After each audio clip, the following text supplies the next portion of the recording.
धौलागढ़ गांव पहाड़ियों के बीच बसा एक शांत सा गांव था। लेकिन इस गांव की एक वीरान हवेली, कालकोठरी हवेली, अपने रहस्यमयी और डरावने किस्सों के लिए जानी जाती थी, जहां लोगों के अनुसार आत्माएं बसती थीं और जो भी अंदर गया फिर कभी बाहर नहीं आया। गांव के 3 निडर दोस्त राजू, सोहन और मनु ने इस डर की परत को हटाने की ठान ली और एक रात 12 बजे टॉर्च, धार्मिक किताब और कुछ सुरक्षा सामग्रियों के साथ हवेली की ओर निकल पड़े। हवेली जर्जर और सुनसान थी।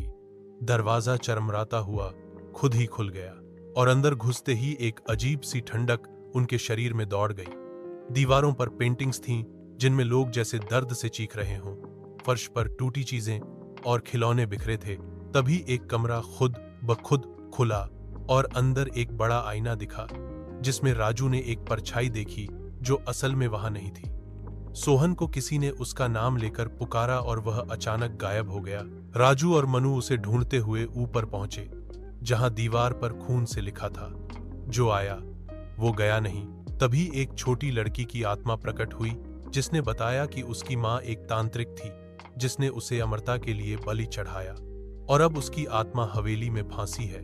तभी जमीन हिलने लगी और एक डरावनी आकृति प्रकट हुई, काली साड़ी में, लाल आंखों वाली कालिका तांत्रिक, जो अब तक हवेली पर राज कर रही थी और नए बलि पात्र की तलाश में थी।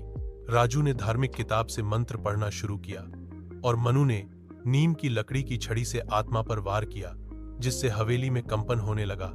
तांत्रिक की चीखें गूंज उठीं, हवेली में आग लग गई और आत्माएं मुक्त होने लगी। लेकिन सोहन तहखाने में फांसा था। जब वे उसे ढूंढने पहुंचे तो उसकी आंखें सफेद हो चुकी थीं और उसने सिर्फ इतना